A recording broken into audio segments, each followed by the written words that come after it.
Hi, Laura. Thank you for your essays. Sorry, we haven't decided yet what to give you as your following task, but I have forwarded your request to our team. Now, let's have a look at the essays you have written. And yes, at the end, I will give you some advice about time management. So some people believe that elderly employees are more useful to a company, while others believe that young employees are better. Discuss both views and give your own opinion. Okay.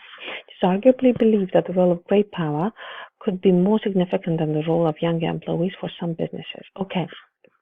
Great first sentence is just I wouldn't use great power as as an idiom because it's not in English. You can say it in any other way. You can say the more experienced employees or any other way, but not gray. I do understand the logic, gray hair, but no, unfortunately, you can't say it that way.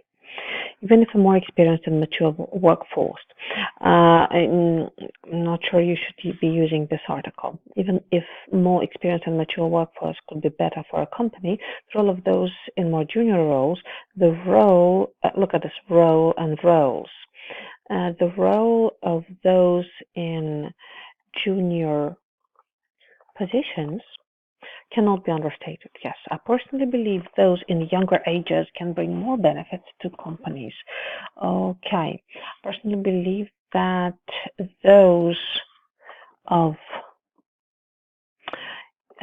younger age can bring more benefits to companies. Okay, you're kind of using a simpler vocabulary. Try to say this, for example, in other ways, but it will do anyway. It's a clear introduction, not very sophisticated, but appropriate. Let's go on. There is ample evidence that it can be convenient for some companies to have elderly employees, as their abilities can lead to more practical and effective decisions. Very nice, very nice. This is usually because throughout the years they have built ample knowledge and relevant skills that business owners are looking for. Very nice. I would only draw your attention to the use of ample here and ample here. Perhaps you could say vast. Vast knowledge is a very, very typical and widely used collocation. It looks good in this context. It would be great here. For example, recent research from the Royal Economic Society revealed that 85% of their successful operations came from senior advisors. Great. Therefore, it is possible to say that the company could achieve better outcomes when people are more experienced and mature. When people it employs, just to add a little subordinate clause. Okay, other than that, this is an absolutely beautiful paragraph, very clear, very coherent, good example. Awesome. Although there is a case for senior employees being more precise and having relevant experience, the role of those in younger ages, again, as I corrected that in the introduction, those of younger age cannot be minimized. I really love the way you use vocabulary here. Somehow it's just less, showcased in the introduction. It is well known that in some sectors of the industry, junior employees are invaluable, as they can bring not only more up-to-date skills and abilities, but also more flexibility to the business. Yes.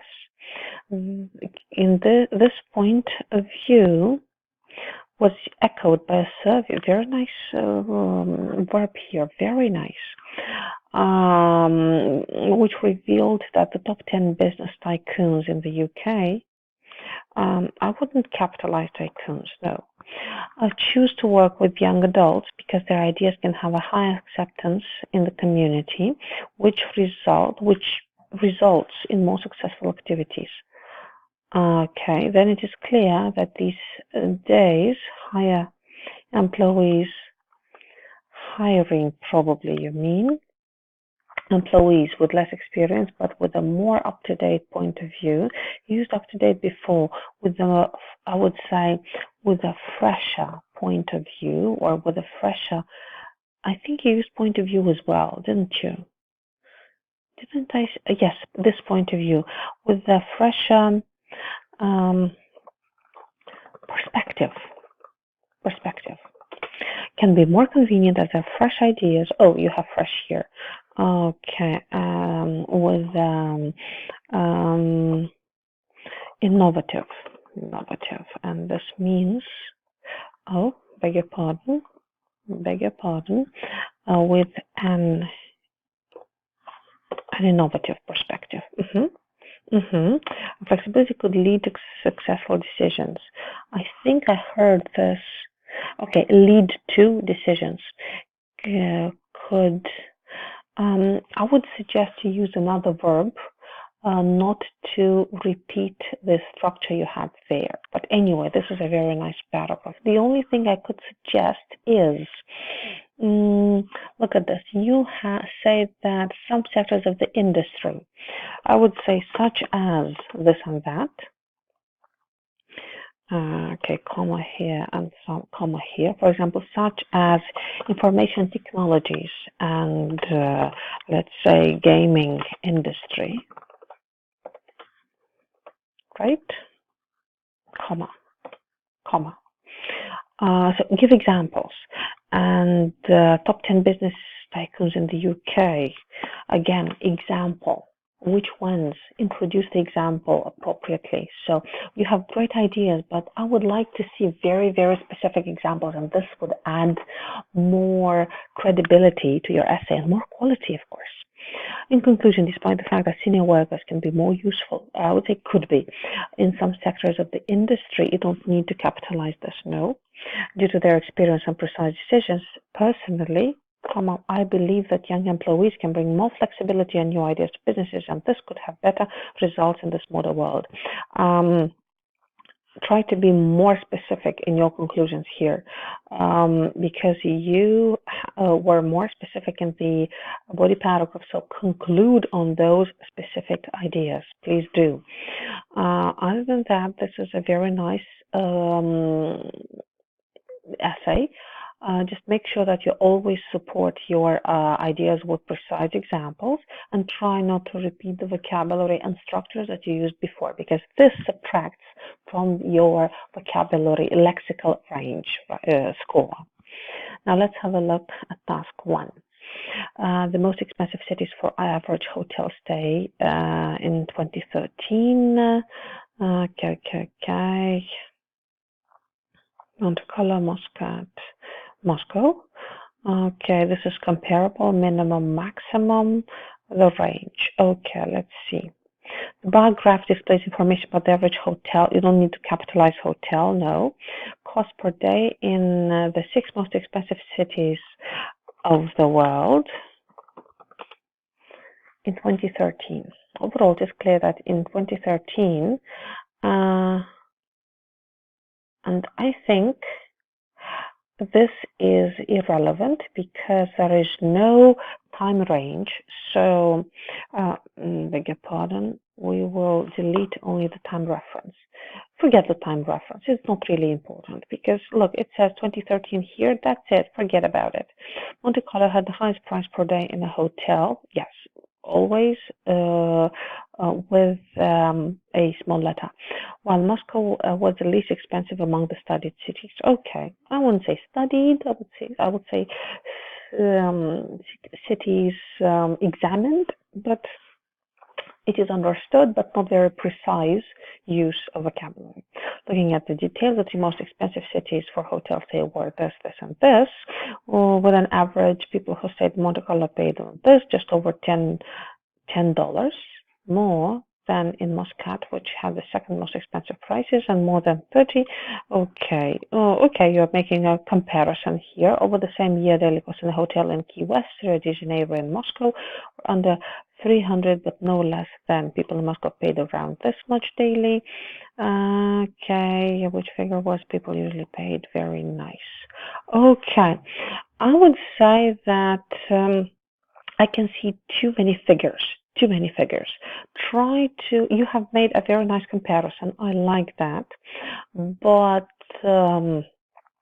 try to have fewer figures, because this overloads the text and this leads to pinpointing values. You don't need to mention all 6 values here and even some additional prices, because this confuses the reader.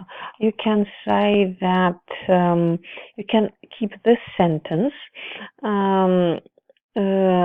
and you can skip this. People who say Monte Carlo paid just over $10 more than and more than 30 compared with New York hotel prices.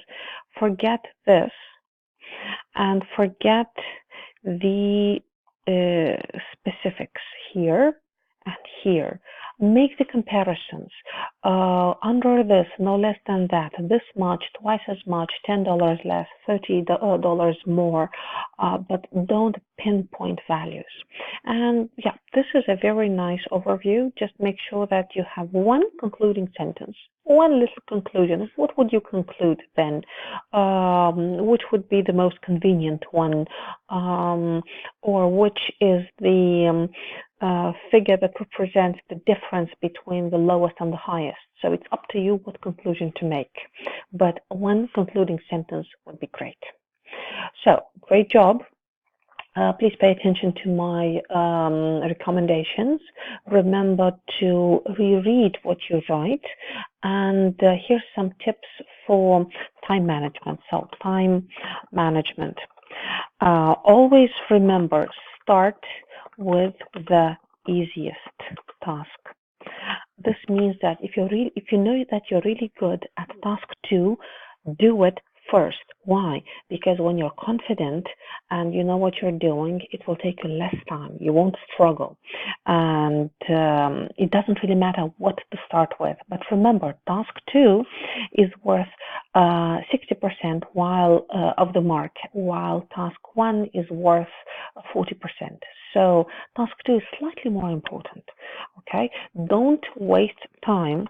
Don't overthink and waste time on task 1.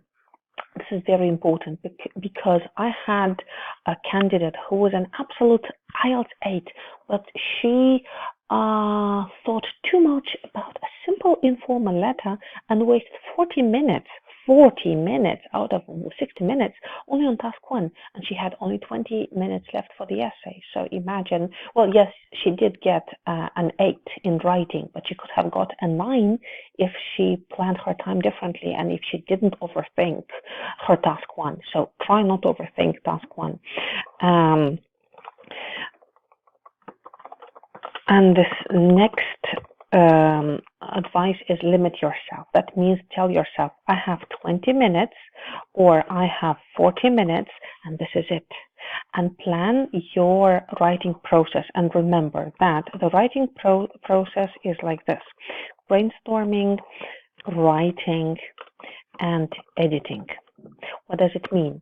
For the 20 or 40 minutes that you have for task 1 or task 2 in any order, always like this. You have no more than 20 minutes. It's not worth spending more than 20 minutes on task 1. Remember, you have to plan it like this. So, by the way, let me insert a table for you. So let's say it's going to be task 1 and task 2. Remember, task 1 is 20 minutes. Task 2 is 40 minutes. So this, these stages should look like this. Brainstorming means that you're collecting ideas. You're taking notes on paper. You're building all the ideas of all the examples in the form of notes, no sentences. Maybe you're collecting some good vocabulary too. So brainstorming is always 5 minutes. 5 minutes here, 5 minutes here. You don't really have more. Then what you have is 15 minutes, right? Writing. Try to spend about 12 minutes writing here in task 1, and 40 minus 5 is 35. Let's say 30 minutes writing here. Okay, so let me make it clearer here for you. Okay, so that you don't get confused. Writing means that you only write sentences. You write based on the ideas that you have collected at the brainstorming stage. You don't think anymore. You simply write because you thought for your 5 minutes very fast, very efficiently in the brainstorming section, right? Writing means collecting all these separate words and ideas together in sentences, not creating new ideas, not creating new examples. No, because if you think when you write, your time limit will be exceeded. Trust me. That's why thinking has its time and writing has its time. And then editing. You cannot just write and submit because you may make spelling mistakes, punctuation mistakes, vocabulary mistakes, any kind of mistakes, but you're allowed to correct yourself. So what is left? 12, 17, 3 minutes here. 3 minutes is quite enough.